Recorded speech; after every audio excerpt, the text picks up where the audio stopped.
avec un thème qui m'intéresse particulièrement et qui correspond à la mission et aux compétences du conseil départemental, l'inclusion. L'inclusion des personnes en difficulté. Donc c'est 41 millions 100 que j'aurai à gérer. Donc je fais partie donc, de cette cellule partenariale et aujourd'hui je n'ai pas eu de dossier à présenter puisque nous, vous savez, c'est toujours des dossiers plus délicats que les autres puisque nous travaillons sur l'humain. Donc nous venons de recevoir nos premiers dossiers et nous aurons à les présenter d'ici la fin de ce mois, puisque le dernier vendredi de ce mois, nous allons tenir une nouvelle réunion d'attribution, je pourrais dire.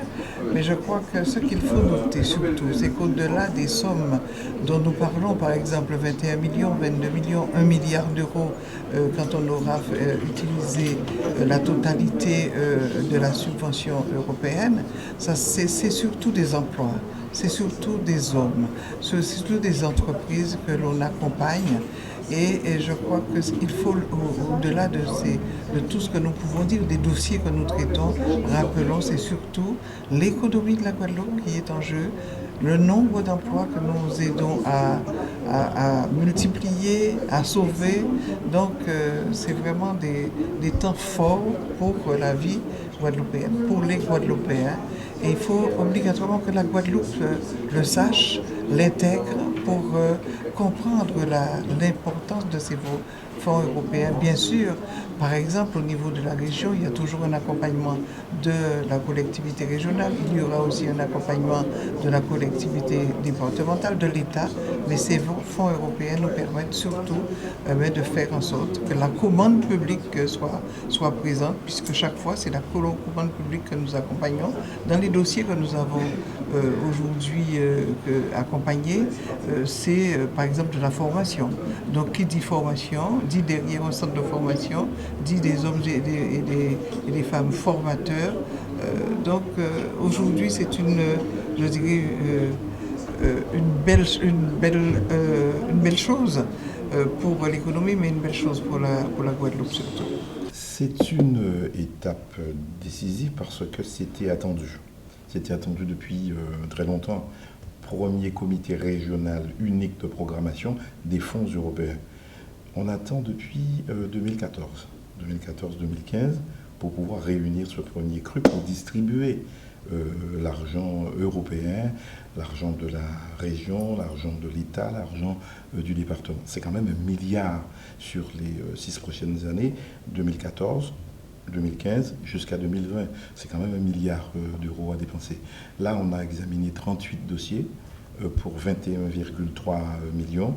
Ce n'est pas le coût total des opérations, mais 21,3 millions de subventions octroyées.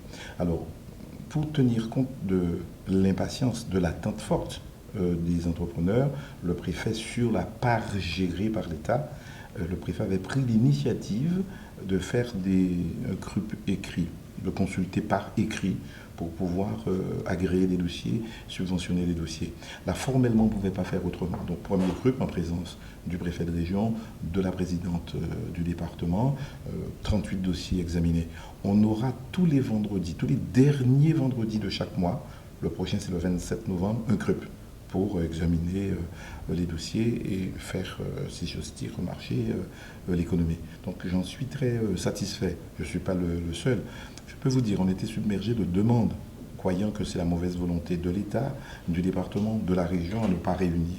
Jusqu'ici, au moment où je vous parle, l'Europe n'a pas agréé certains programmes.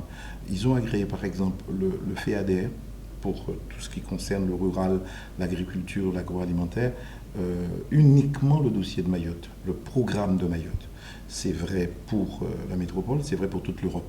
Donc nous sommes logés à même enseigne. Donc maintenant, le feu vert est donné, on peut travailler. Globalement, il y a eu des dossiers de rénovation d'hôtellerie, de certains hôtels. Des dossiers très importants, de plus de 5 à 6 millions d'euros. Donc il y a des subventions pour plus de 1,4 million d'euros pour un groupement hôtelier. Il y a eu beaucoup de dossiers de formation, il y a des dossiers d'innovation, beaucoup de dossiers de recherche pour le CIRAD, pour l'INRA, pour les centres de ressources biologiques.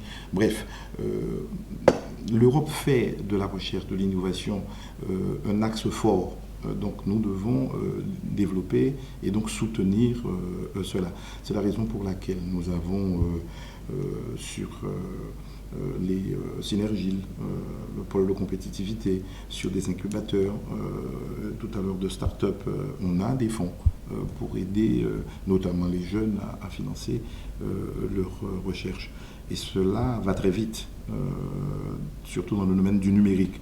Et dans le domaine du numérique, on a financé, je crois, 2 ou 3 dossiers. Donc j'ai tenu personnellement à présider cette réunion-là. J'en présiderai d'autres. Normalement, ça devrait être le 27, c'est le préfet, puisque c'est une présidence tournante. Aujourd'hui, c'était la région. Le 27 novembre, la préfecture. Alors, on sera un peu gêné parce qu'on est en pleine campagne électorale. Il faudra voir comment faire. C'est le préfet qui préside. Lui m'est tenu à un devoir de réserve.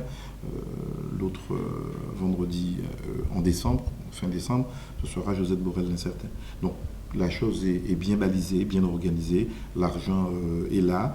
Les services ont été créés. Nous avons recruté le personnel approprié. On est donc prêt. Donc première réunion aujourd'hui. Donc c'est une satisfaction. Le comité régional unique de programmation, c'est donc l'instance qui programme les fonds européens pour la période 2014-2020.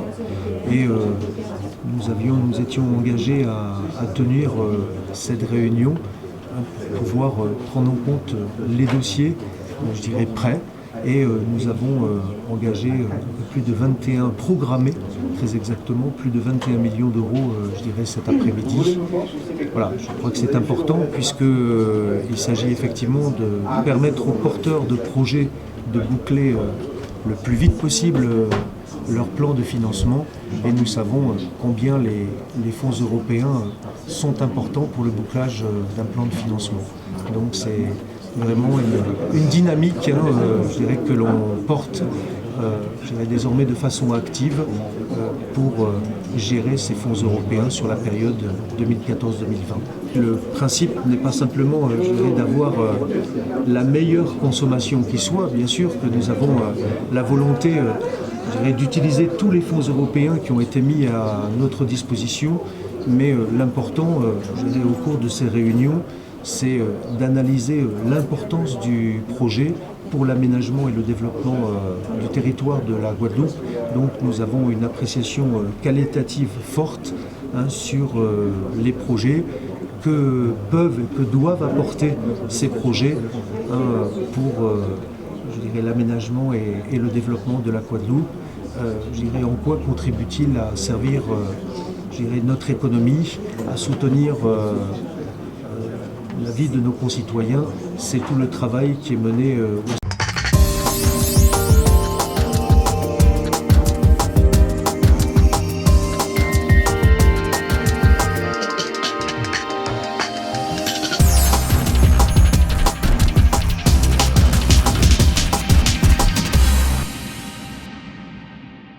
qui doivent être présentés de façon active par tous les porteurs de Guadeloupe.